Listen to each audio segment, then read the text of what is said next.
عطا فرماتا ہے۔ مفتی احمد منیر نورانی دامت برکاتہم العالیہ ہمارے ساتھ موجود ہیں۔ علامہ صاحب میں چاہوں گا اسی پر مزید کچھ اگر آپ روشنی ڈالیں، اس حوالے سے مزید ارشاد فرمائیے گا کہ اللہ رب العالمین کس نہ پسند فرماتا ہے، اور جو اللہ کی راہ میں ایک خرچ کرتا ہے اللہ رب العالمین اسے بدلے میں کتنا گنا زیادہ اس کا اجر عطا فرماتا ہے، کیا ارشاد فرمائیں گے؟ بسم اللہ الرحمن الرحیم۔ دیکھیں، اللہ پاک کی رحمت بڑی وسیع ہے، اور اس کی رحمت اور اس کے کرم کا کوئی جو ہے نا حد نہیں ہے کہ یہ اس کی رحمت اتنی تک ہے، نہیں، اس کی رحمت وسیع ہے۔ بے حساب۔ اللہ پاک نے فرمایا رحمتی واسعت کل شے، میری رحمت ہر شے سے وسیع ہے۔ تو لہذا بنیادی بات تو یہ ہے کہ دینے والا جو ہے اس کی جتنی نیت صاف ہوتی جائے گی اجر بھی اتنا زیادہ اس کو ملتا جائے گا۔ انما الاعمال بالنیات۔ جی نیت پہ دار و مدار ہے۔ جیسے حضرت ایک آیت پڑھ رہے تھے دوسرے پارے کی کہ من ذا الذی یقرض اللہ قرضا حسنا فیضاعف له اضعافا کثیرا، کہ کون ہے جو اللہ کو قرض حسنہ دے، اللہ اس کو دگنا دگنا کئی گنا زیادہ دگنا عطا فرمائے گا۔ یہ نیتوں پر ہے۔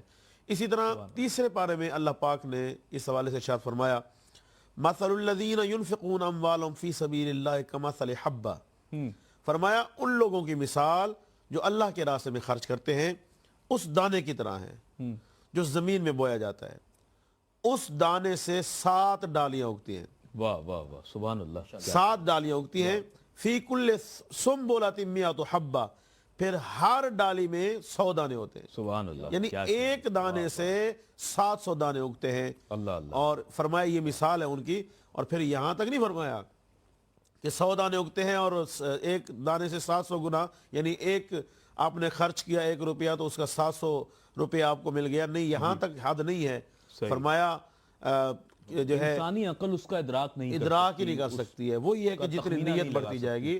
فرمایا کمثل حبۃ انبتت 7 سنابل فی کل سنبلۃ مئۃ حبہ، اور یہاں تک نہیں رکھا، فرمایا واللہ یضاعف لمن یشاء واللہ واسع علیم، اللہ جس کو چاہے گا اس سے بھی دگنا عطا فرمائے گا، اور وہ وسعتوں والا ہے، علم والا ہے۔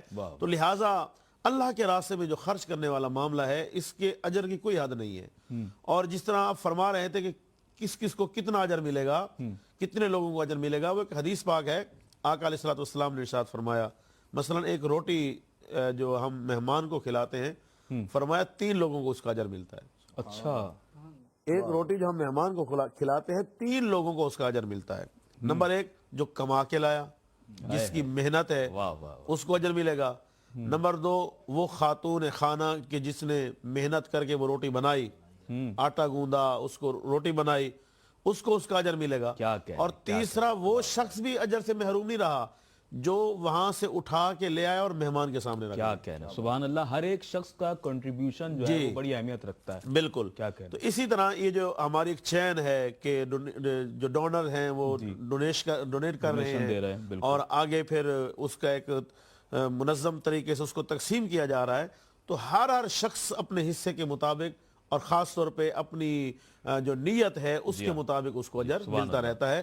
اور جس طرح یاد رکھیں، جس طرح فرما رہے تھے کہ انسان جب چلا جاتا ہے تو اس کے نیکیوں کے رجسٹر بند ہو جاتے ہیں، لیکن 3 شخص ایسے ہیں حضور نے فرمایا کہ وہ قبر میں سکون سے سو رہے ہیں، فرشتے پھر بھی ان کی نیکیاں لکھ رہے ہیں۔ الا من 3 3 بندے، فرمایا اذا مات الانسان انقطع عنہ عملہ، جب انسان فوت ہو جاتا ہے تو اس کے اعمال کا سلسلہ منقطع ہو جاتا ہے، رک جاتا ہے، اعمال کے رجسٹر بند ہو جاتے ہیں۔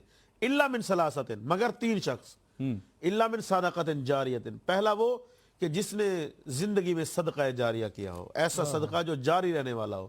اور یاد رکھیں پانی کا انتظام کرنا جانداروں کے لیے یہ صدقہ جاریہ ہے، اسی طرح ایسے کھانے کا انتظام کرنا جو چلتا رہے یہ بھی صدقہ جاریہ ہے۔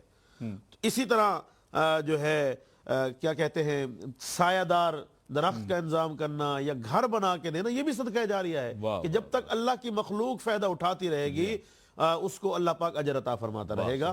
اسی طرح جو ہے او علم ينتفع به او والد صالح، نافع علم اور نیک اولاد جو انسان چھوڑ کے جاتا ہے اس کا بھی اجر ملتا رہتا ہے۔ تو صدقہ جاریہ یہ ایسا صدقہ ہے جس کا اجر ملتا ہی رہتا ہے۔ سبحان اللہ، کیا کہنے، بہت خوبصورت گفتگو فرما رہے ہیں مفتی احمد منیر دامت برکاتہم العالیہ۔